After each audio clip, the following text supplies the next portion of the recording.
Hai, Ini adalah peringatan bahwa diskusi kita selanjutnya akan mencakup banyak konten yang mengganggu tentang kekerasan seksual. jadi siapapun yang merasa terpicu oleh hal tersebut sebaiknya memperhatikan peringatan ini. Sekarang, mari kita lihat sebuah cuplikan dan kemudian kita akan membahasnya. Saya memegang palu di tangan saya, menekannya, dan itu memberitahu saya untuk menurunkan palu tersebut. Saya melihatnya saat mereka membunuhnya. Mereka menangkapnya dan saat itulah kami mendengar dia berteriak. Jeritan yang dia keluarkan demi menyelamatkan nyawanya. Itu lucu, itu lucu. Itu untuk memindahkan mereka dari satu orang ke orang lain. Mereka bahagia di sana. Aku mendengar teriakan itu. Aku mendengar dia berteriak.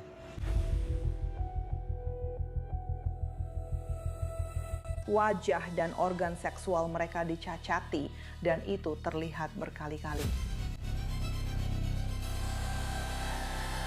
Seolah-olah mereka ingin menyakiti dengan cara yang paling kejam. Mereka telah mendefinisikan ulang kejahatan. Oke, itu tadi hanya cuplikan dari sebuah laporan besar yang baru saja dirilis. Hari ini hari Rabu 13 Mei.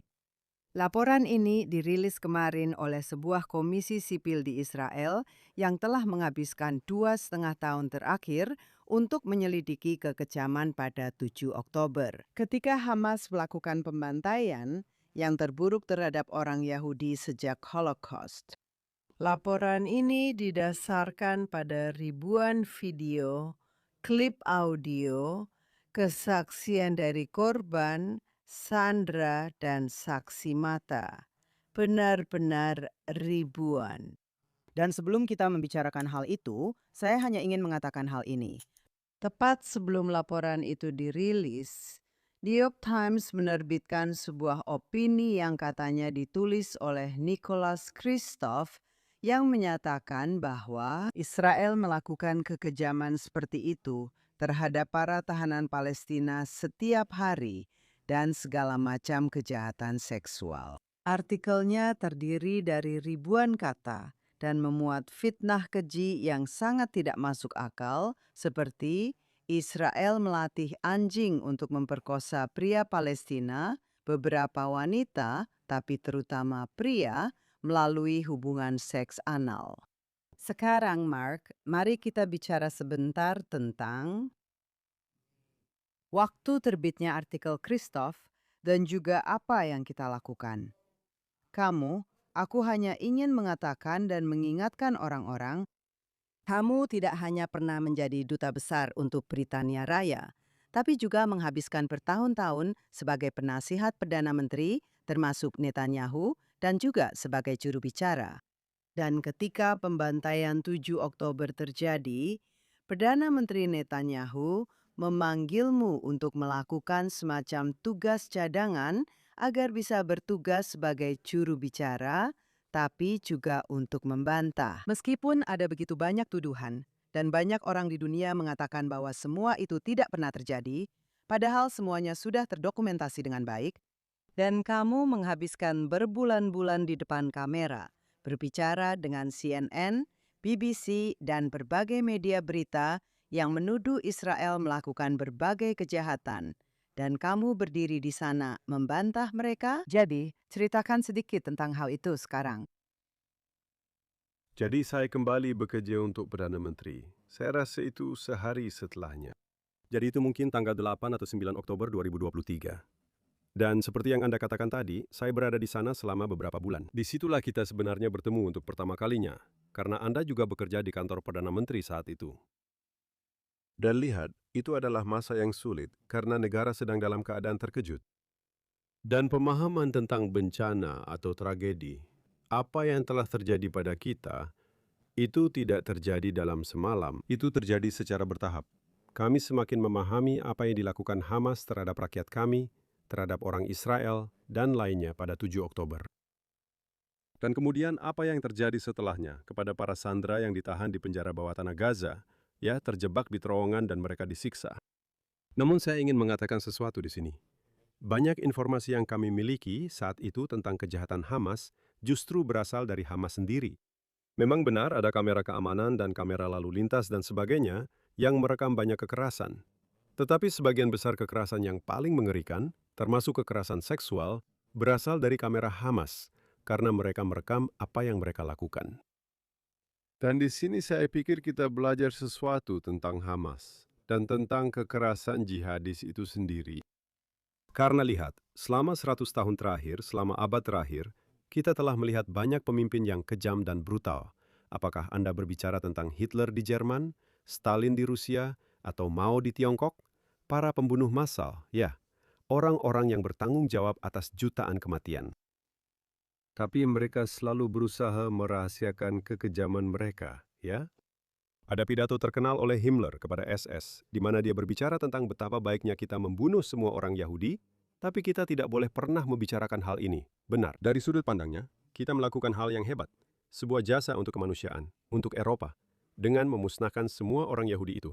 Tapi kita tidak boleh membicarakannya. Itu harus dirahasiakan. Dan jika Anda menuduh Rusia di bawah Stalin dan Gulag melakukan hal-hal mengerikan, Anda akan dituduh anti-Soviet, anti kelas pekerja, ya, anti-revolusioner. Dengan kata lain, mereka selalu menyangkal tuduhan terhadap mereka. Dan di sini Hamas menayangkan secara langsung, hampir secara real-time di berbagai platform sosial, pembantaian mereka, pemenggalan kepala, pemberkosaan mereka. Dan banyak dari informasi yang kami miliki, jelas ada apa yang baru saja kita lihat sekarang, yaitu kesaksian dari orang-orang yang menjadi korban kekerasan Hamas, ya, dan kekejaman Hamas. Yang selamat untuk menceritakan, yang mungkin hanya sebagian kecil dari orang-orang yang terlibat. Ya, hanya sebagian kecil dari orang-orang yang mengalami kekerasan Hamas. Tapi kenyataannya, Hamas dengan bangga menampilkan itu. Mereka tidak merasa perlu menyembunyikannya. Mereka justru memamerkan kekejaman mereka. Dan itu sesuatu yang belum pernah benar-benar kita lihat sebelumnya. Sebenarnya itu tentang apa? Dan apa yang bisa kita pelajari tentang sifat Hamas dan kekerasan jihadi secara umum dari situ? Jadi, yang menarik dari hal ini, kamu benar sekali. Dan ini membawa kita ke diskusi yang sangat penting yang telah berlangsung di Israel sejak 7 Oktober. Tak lama setelah itu, entah sekitar seminggu setelah kekejaman itu, kantor Perdana Menteri mengumpulkan semua rekaman yang dirilis oleh Hamas. Bukan hanya seperti yang kamu katakan, rekaman CCTV di Israel Selatan. Ini adalah rekaman Hamas yang memamerkan apa yang mereka lakukan, lalu dari rekaman itu dibuat sebuah video. Kalau tidak salah, durasinya 47 menit untuk menunjukkan kepada dunia. Tapi sebuah keputusan telah diambil, dan Anda berada dalam pertemuan saat keputusan ini dibuat. Untuk tidak merilis video mengerikan ini secara luas, karena di dalamnya Anda melihat sesuatu yang benar-benar tak bisa dipercaya. Anda melihat perempuan-perempuan yang kakinya dibuka begitu lebar sampai patah, dan pinggul mereka patah, lalu mereka dibiarkan begitu saja, seolah-olah sudah mati. Ada laki-laki yang penisnya dipotong, ada bayi-bayi yang dibakar, dan keluarga-keluarga disiksa di depan anak-anak, dan anak-anak di depan orang tua mereka. Itu benar-benar menjijikan. Atau kata menjijikan saja bahkan tidak cukup untuk menggambarkannya. Tapi intinya, video klip berdurasi 47 menit ini bukan berisi semua kekejaman itu, tapi bisa dibilang untuk memberikan gambaran yang jelas tentang apa yang mereka banggakan. Dan keputusan itu diambil terutama untuk melindungi keluarga para korban ini. Ada dua jenis korban di sini. Ada perempuan dan laki-laki yang sudah meninggal. Omong-omong, laki-laki juga mengalami kekerasan seksual. Perempuan dan laki-laki yang sudah meninggal, yang dibunuh setelah disiksa. Ada perempuan dan laki-laki yang selamat dari kejadian ini, yang masih hidup, dan kemudian ada jenazah. Di daerah ke Gaza, dan warga Israel yang masih hidup, serta warga negara asing lainnya dibawa ke Gaza. Dan ada juga rekaman tentang itu. Jadi misalnya, kita tahu tentang Hersh Goldberg Pauline yang terlihat di belakang sebuah truk bak terbuka. Lengannya putus akibat ledakan dan dia dibawa disandra ke Gaza. Dan omong-omong, Orang-orang Gaza semua bersorak, tertawa, dan mengejek orang-orang malang yang tidak bersalah ini. Banyak di antara mereka masih sangat muda, dan beberapa juga sangat-sangat tua. Jadi soal ini sudah diputuskan. Banyak keluarga tidak ingin orang yang mereka cintai ditampilkan seperti itu di depan kamera. Itu bisa dimengerti. Dan alasan kedua, mungkin sama pentingnya, adalah bahwa video seperti itu, jika disebarluaskan, bisa berubah menjadi semacam pornografi kekerasan. Seperti kamu tahu, orang-orang yang merasa terpuaskan dengan menonton kekerasan, terutama terhadap orang Yahudi, bisa dibilang begitu. Diputuskan bahwa video ini akan ditayangkan kepada kelompok terpilih yang terdiri dari para duta besar dan media. Tentu saja tidak semua jurnalis, hanya beberapa jurnalis saja. Dan hal yang sama, membawa video itu juga ke Amerika Serikat dan Eropa dan menayangkannya kepada orang-orang terpilih. Sekarang, kenapa saya membahas ini? Karena saat kami sangat berhati-hati terhadap perasaan keluarga dan semua ini, mesin propaganda antisemit sudah mulai bekerja. Mereka menyangkal bahwa semua ini pernah terjadi.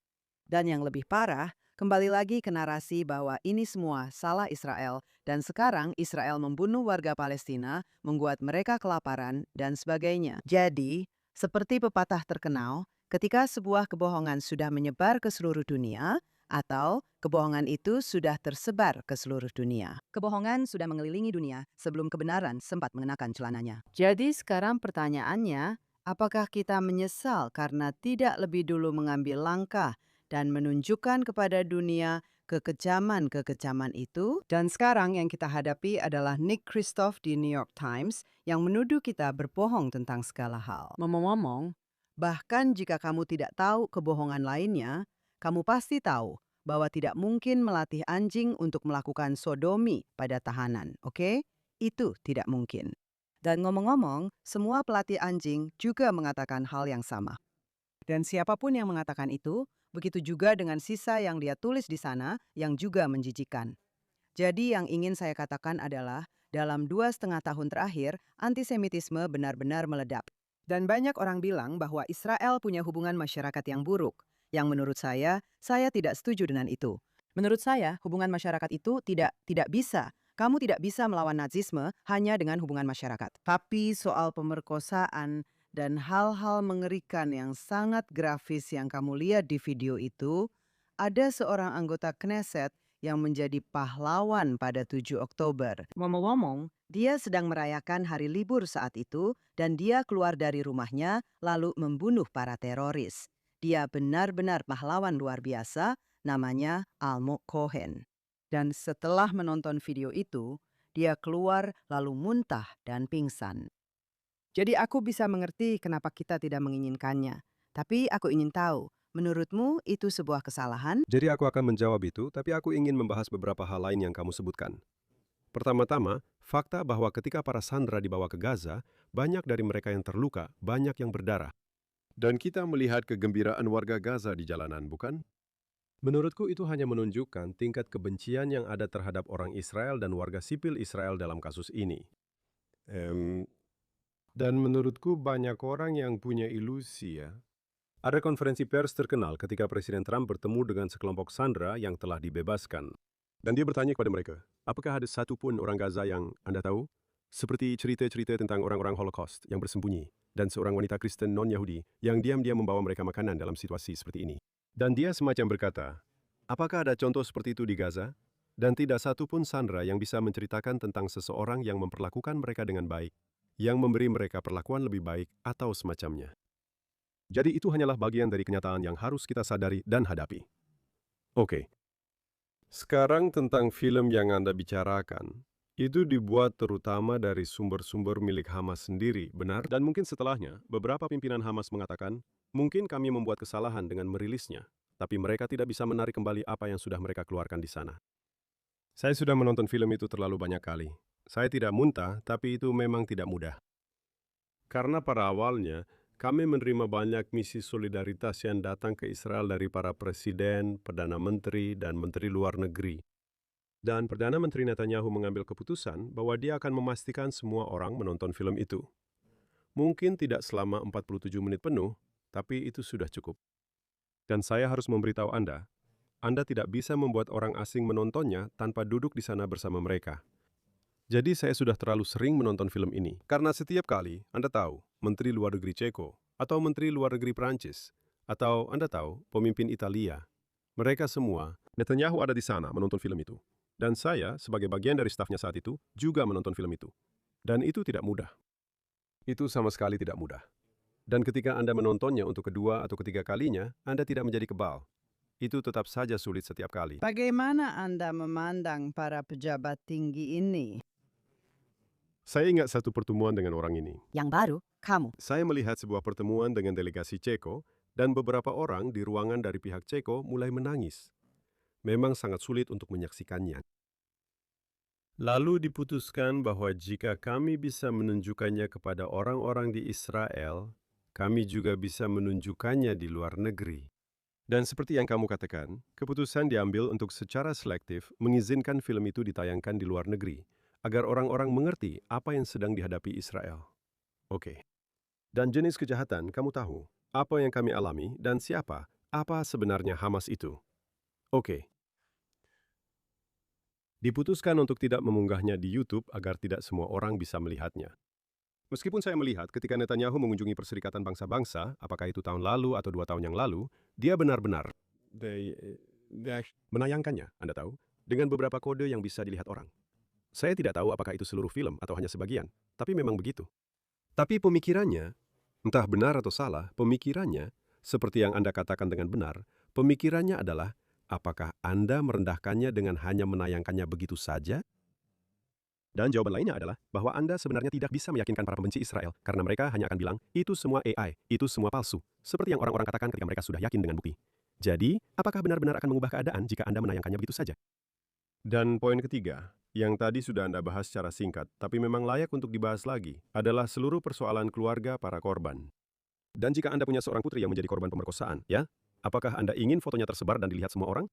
Dan jika Anda, misalnya, keluarganya hancur dan Anda adalah neneknya, lalu ada foto salah satu cucu Anda dalam keadaan bersimbah darah, apakah Anda benar-benar ingin foto itu tersebar?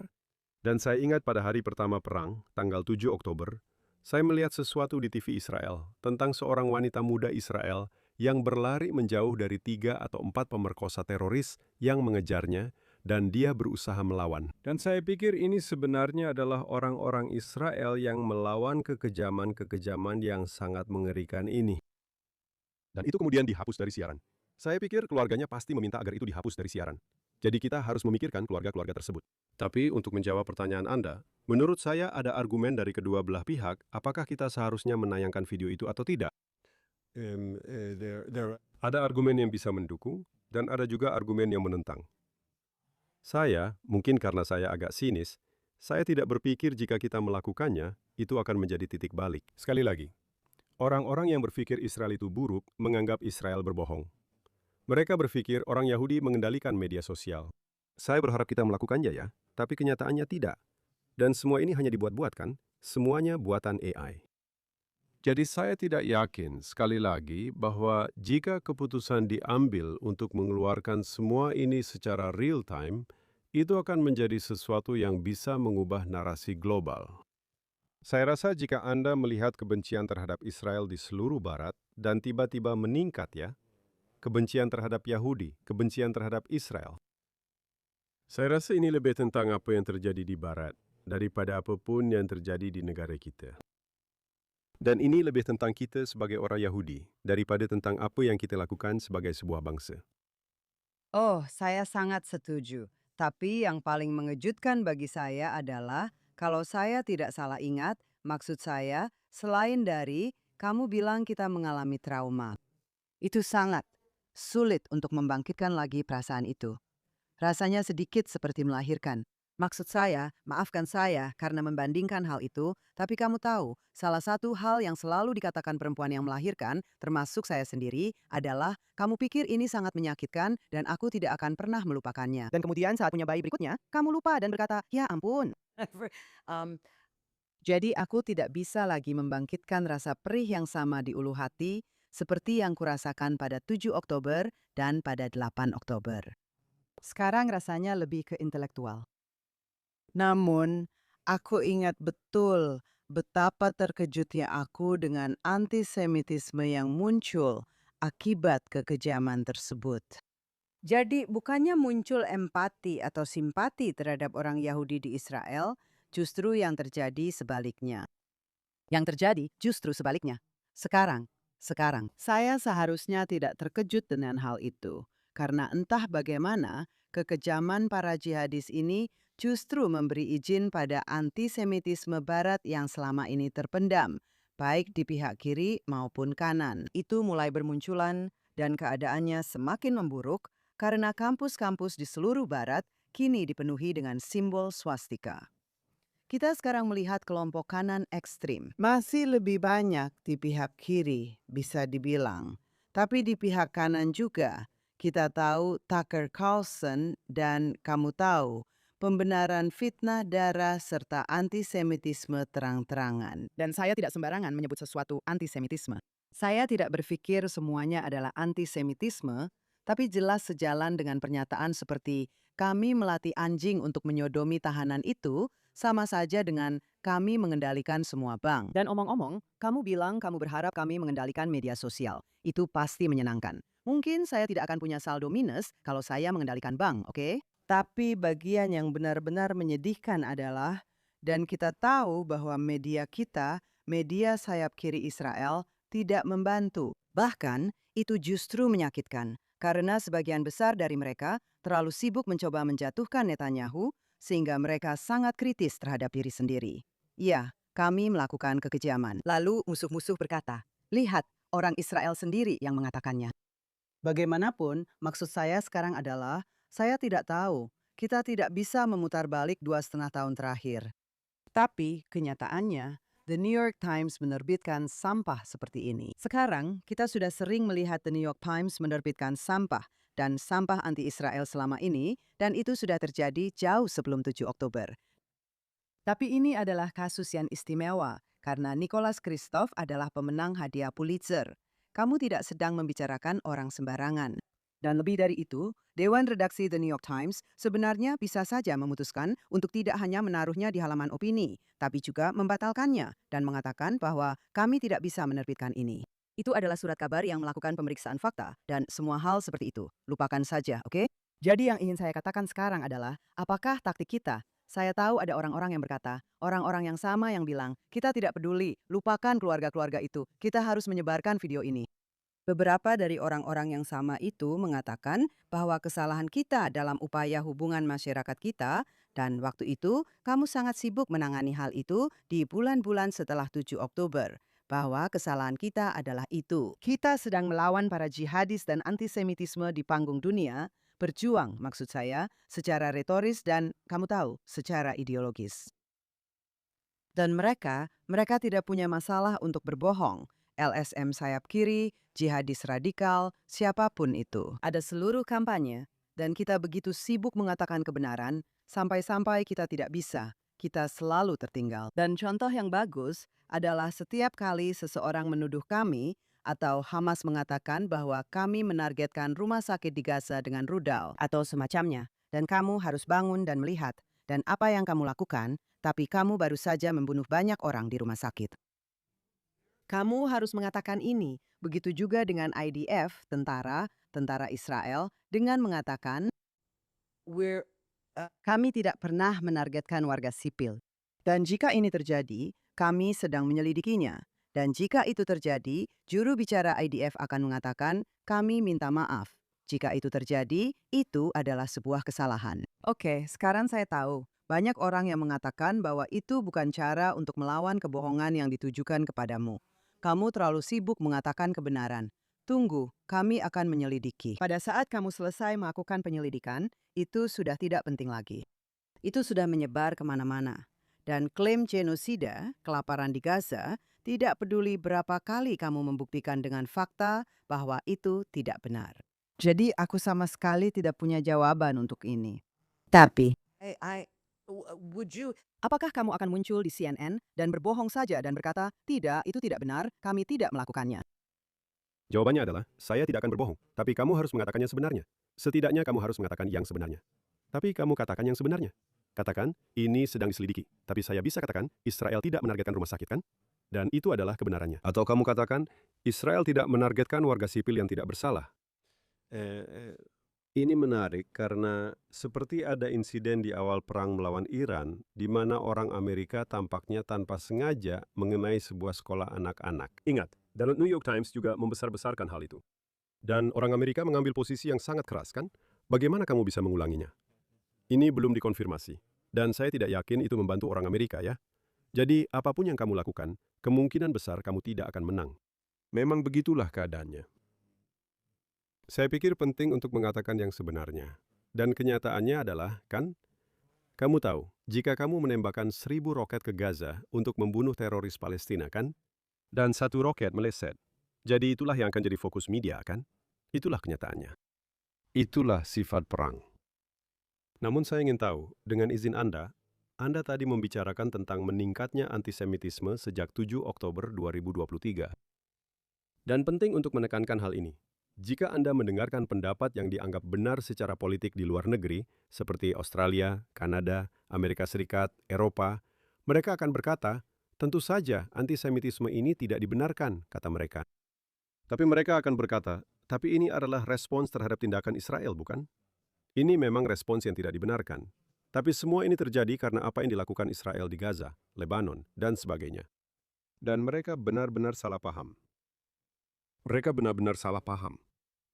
Ada peningkatan antisemitisme di seluruh dunia setelah Hitler berkuasa di Jerman. Itulah kenyataannya. Di seluruh Eropa, di seluruh Amerika, setelah tahun 1933, setelah Nazi berkuasa di Jerman, itu memberikan dorongan dan energi bagi para antisemit di seluruh dunia. Dan Anda bisa melihat peningkatannya dari Prancis ke Polandia, ke Inggris, hingga Amerika Serikat, bukan? Antisemitisme meningkat karena para antisemit saling mempengaruhi satu sama lain. Dan jika salah satu dari mereka berhasil, semuanya menjadi bersemangat. Dan saya pikir itulah penjelasan yang benar tentang meningkatnya antisemitisme di dunia. Bukan hanya antisemitisme dari kelompok jihadis, tetapi juga antisemitisme dari kelompok sayap kanan dan sayap kiri. Jika antisemitisme dianggap berhasil, maka akan muncul peniru-peniru. Dan salah satu alasan Nazisme kehilangan legitimasi adalah karena mereka kalah. Mereka dikalahkan secara militer. Ketika Hitler masih berkuasa pada tahun 1930-an, dan antisemitisme hanya terjadi di Jerman dan mereka belum dikalahkan, sekali lagi, hal itu justru menginspirasi para antisemit di seluruh dunia. Dan satu poin terakhir, dan saya rasa ini penting untuk dikatakan, dan saya pikir kami pernah menyebutkan ini di podcast kami sebelumnya, tapi ini layak untuk diulang. Ada sebuah mitos yang terasa nyaman untuk dipercaya. Dan mitos itu adalah bahwa para antisemit semuanya adalah orang-orang yang tidak berpendidikan, tidak berbudaya, kasar dan kotor, benar? Mereka semua dianggap sekelompok skinhead buta huruf dengan tato. Saya tidak tahu, mungkin ada juga skinhead yang sangat pintar dengan tato ya. Tapi itulah stereotipnya. Dan hanya jika mereka mendapat pendidikan yang lebih baik, dan hanya jika mereka lebih memahami orang Yahudi, maka mereka tidak akan menjadi antisemit. Dan kenyataannya, itu benar-benar omong kosong. Itu hanya mitos. Itu adalah mitos yang terasa nyaman untuk dipercaya. Karena jika kamu mempercayai itu, maka hanya dengan sedikit pendidikan dan sedikit, kamu tahu, kebaikan, tidak akan ada antisemitisme, bukan? Kenyataannya adalah, dan New York Times, dan artikel ini adalah contohnya, beberapa orang yang paling terdidik dan berbudaya juga bisa menjadi antisemit. Wagner, suka atau tidak. Tapi tidak ada yang menyangkal bahwa kontribusi Wagner terhadap musik sangat besar. Seorang pria dengan kontribusi penting untuk budaya barat, antisemit. Voltaire, bapak pencerahan Prancis, sangat penting dalam perkembangan intelektual barat. Antisemit. Dostoyevsky, sastra Rusia, antisemit. Bahkan Shakespeare, ada perdebatan, saudagar Venesia. Apakah dia mencerminkan stereotip pada zamannya atau mencerminkan kebencian dan prasangkanya sendiri? Mungkin jawabannya ada di tengah-tengah, bukan? Tapi kenyataannya, seluruh gagasan bahwa orang pintar, orang terpelajar, tidak bisa menjadi antisemit. Jadi di The New York Times, Anda bisa punya penghargaan Pulitzer dan tetap bisa menjadi antisemit. Anda bisa punya gelar doktor di Universitas Columbia dan tetap bisa menjadi antisemit. Anda bisa menulis drama terbaik dan acara televisi terbaik. Dan tahu tidak, Anda tetap bisa menjadi antisemit. Bukan hanya bisa, Saat ini, para akademisi memang sudah patut dicurigai, harus saya akui. Jelas anti-Israel, lalu mereka mengklaim itu bukan antisemitisme, dan seterusnya. Tapi sebelum kita, seperti yang sudah kita lakukan, mengakhiri podcast kita dengan sedikit ulasan tentang politik Israel, saya hanya ingin menambahkan satu poin lagi tentang kekerasan seksual. Alasan saya tidak ingin mengutip dari tulisan menjijikkan Christoph adalah, kamu tahu, karena alasan yang jelas, tapi dia sangat vulgar dalam penjelasannya. Dan detail di sana tentang apa yang dilakukan para penjaga penjara dan juga para pemukim anonim yang berkeliaran melakukan sodomi dan pemerkosaan. Dan itu sungguh tidak bisa dipercaya, oke? Mengikat alat kelamin orang. Padahal itu sebenarnya terjadi pada 7 Oktober, dan bukan hanya itu omong-omong. Dan Christoph bilang, ya itu terjadi pada 7 Oktober, tapi di Israel. Itu terjadi setiap hari, oke? Itu adalah kebohongan besar, sehingga kamu tahu, kamu bahkan tidak perlu menyelidikinya. Boleh aku tanya? Kami tidak mengatakan sesuatu di sini. Tapi tentu saja, jika kamu mengacu pada sumber-sumber Hamas dan sumber-sumber yang mendukung Hamas, kamu akan mendengar semua hal ini. Nah, itu dia masalahnya. Itu masalahnya. Dan mereka dibayar untuk melakukan itu dan sebagainya. Tapi aku ingin mengingatkan seseorang tentang sebuah studi. Itu adalah disertasi yang ditulis, aku percaya sekitar 40 tahun lalu, hampir 50 tahun lalu, oleh seorang wanita aku rasa di Universitas Ibrani. Dan kita bisa memeriksanya. Siapa yang menulis tesis?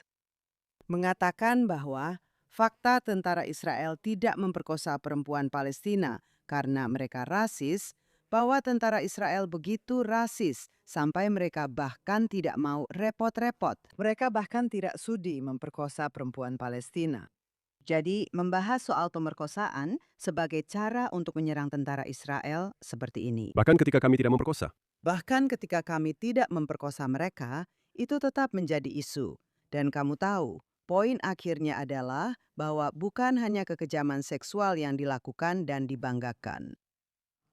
Bahwa itu adalah alat perang, bahwa kekerasan seksual menjadi alat perang dalam seluruh konflik ini. Itu memang sudah terjadi di masa lalu. Selalu ada, kita pernah mendengar cerita. Di semua perang selalu ada tentara-tentara tertentu yang mungkin memperkosa atau menjarah. Maksud saya, itu memang terjadi saat masa perang. Dan satu-satunya pertanyaannya adalah, apakah militer Anda, militer yang dimaksud, mengadili mereka, memenjarakan mereka, atau apapun, bagaimana mereka diperlakukan? Sekarang, sementara para pejuang Hamas diperlakukan sebagai pahlawan ketika mereka melakukan sodomi, pemerkosaan, dan memotong alat kelamin. Mereka memamerkannya, mereka bahkan tidak menyembunyikannya, mereka senang. Jadi intinya, penting untuk menekankan bahwa ini, dan juga penting untuk menekankan bahwa ini didukung oleh Iran, sebuah gerakan jihad yang didukung Iran dan Hizbullah. Dikatakan bahkan lebih buruk daripada Hamas. Dan jika mereka menyerbu Israel melintasi perbatasan di utara seperti yang dilakukan Hamas di selatan, kita akan melihat jenis kekerasan seksual yang sama atau bahkan lebih buruk. Bisa dibilang kekerasan seksual dalam pertempuran. Bolehkah saya bicara sebentar sebelum kita lanjut? Ya, Satu hal lagi.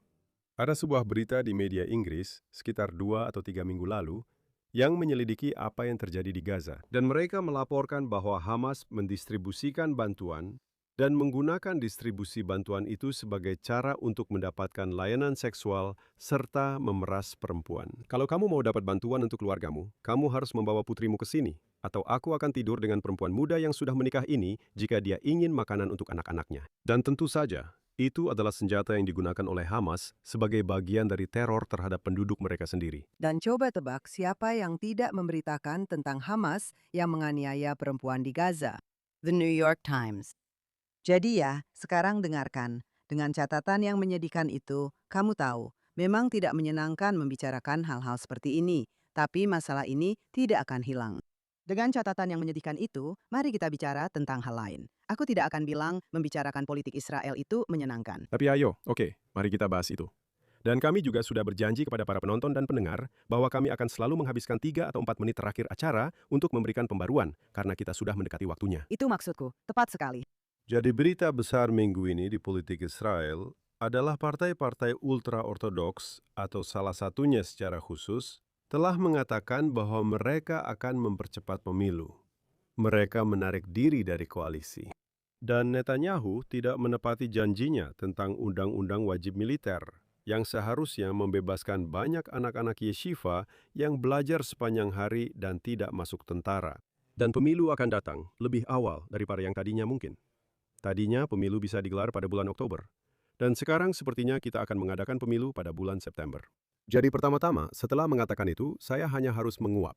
Karena memang tidak terlalu penting apakah pemilu diadakan pada bulan September atau Oktober. Tidak ada perbedaan besar. Untuk penonton dan pendengar kita di Amerika, jelas kalian sudah terbiasa dengan pemilu. Kalian tahu ada tanggalnya, Selasa pertama di bulan November setiap 2 tahun sekali, benar?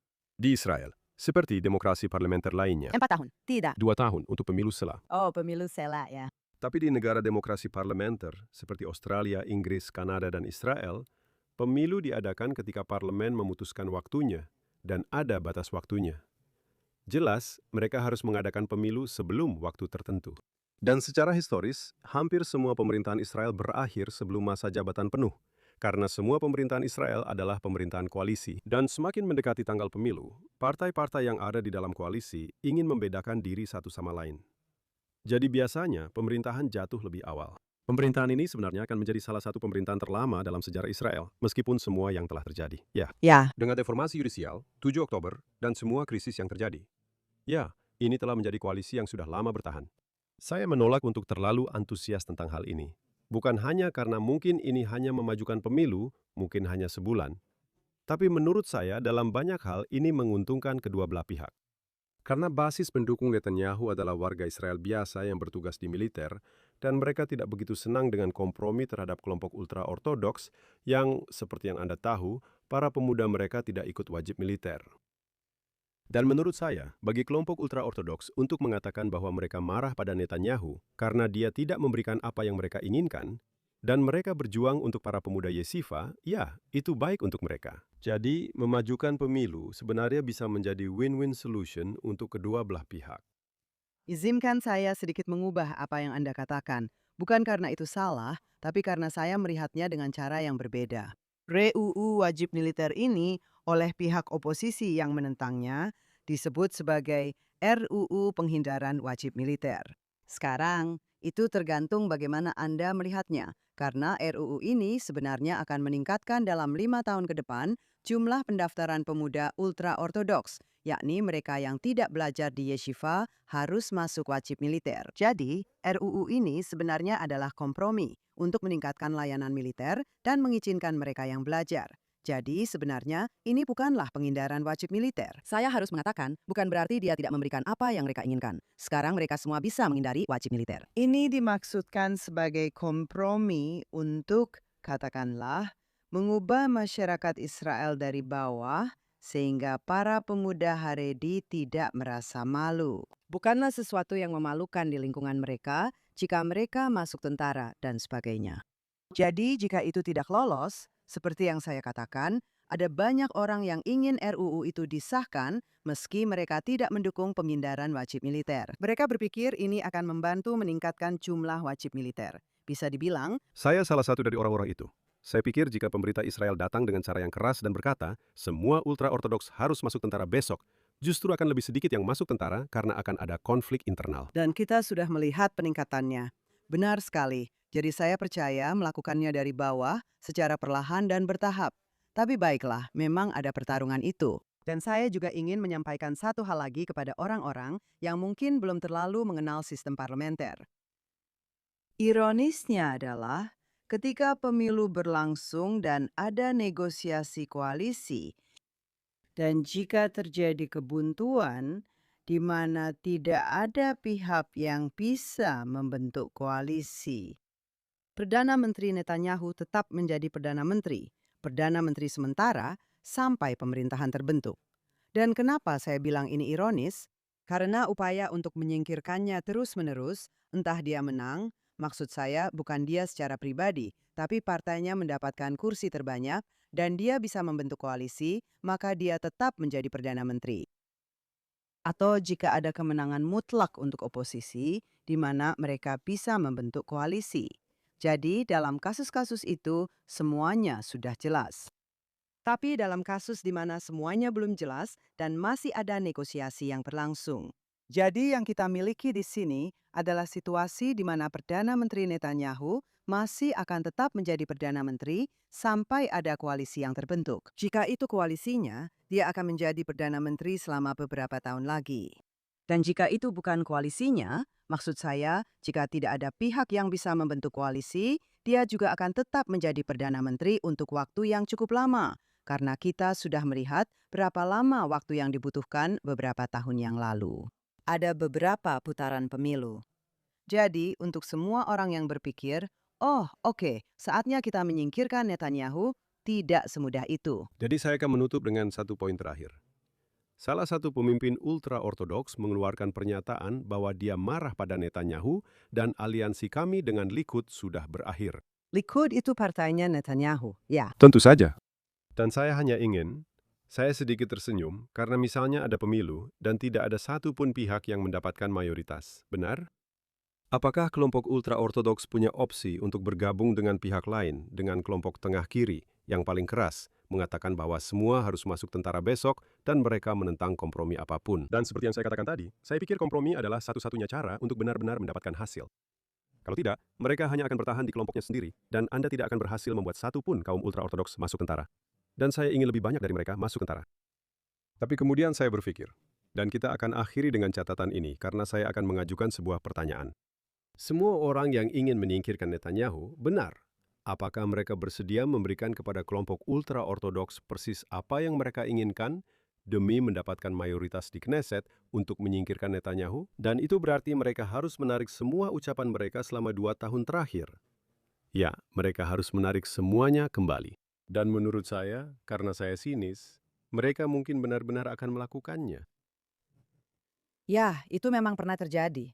Itu pernah terjadi di masa lalu di mana kelompok perdamaian berkata, oke, baiklah, negara Palestina lebih penting daripada hal-hal lain, kami akan mengalah. Sebenarnya, ayahnya Lapid, Tommy Lapid, mendiang Tommy Lapid, adalah seorang sentris, seperti yang kamu sebut sentris, dan dia memang melakukan hal itu. Dia tiba-tiba berkata, oh lupakan saja, seluruh platformnya didasarkan pada hal itu. Dan dia langsung meninggalkannya begitu saja. Tapi begini, saya akan mengatakan satu hal. Saya tidak tahu apakah itu akan terjadi. Dan saya juga tidak tahu apa yang akan terjadi. Tapi saya tahu satu hal. Jika terjadi kebuntuan, pihak kiri akan bekerja sama dengan partai-partai Arab sebisa mungkin. Dan jika memang begitu, dan jika mereka mengatakan semua orang harus ikut wajib militer, menariknya, mereka tidak mengatakan hal yang sama tentang warga Arab Israel. Jadi, ada banyak kemunafikan yang terjadi di negara ini. Kita tahu itu. Dan menurut saya, kemunafikan utama datang dari pihak kiri. Kamu mungkin tidak setuju dengan itu. Itu pandangan saya. Dan khususnya dalam isu-isu ini, saya juga kebetulan percaya. Dan bukan berdasarkan jajak pendapat, karena saya biasanya tidak percaya pada jajak pendapat. Dan ini masih terlalu awal. Saya kebetulan percaya bahwa pihak kanan akan memiliki mayoritas. Dan kita akan lihat. Tentu saja, saya bisa benar-benar salah, dan saya akan mengakui bahwa saya salah ketika pemilu berlangsung. Jadi saya akan berespons dengan 2 kalimat, dan saya akan berkata, Ruthie, kamu bilang orang-orang, politisi di pihak kiri itu munafik. Dan saya akan mengatakan semua politisi, demi kepentingan agenda mereka, kadang-kadang akan memelintir kebenaran, dan mudah mengubah-ubah pendirian mereka. Oke, saya mengerti maksudnya. Tentu saja. Tapi kita lanjutkan percakapan ini minggu depan. Tepat sekali. Dan siapa tahu, minggu depan, mungkin kita harus kembali membicarakan Iran dan Presiden Trump. Saya menantikan itu. Saya juga.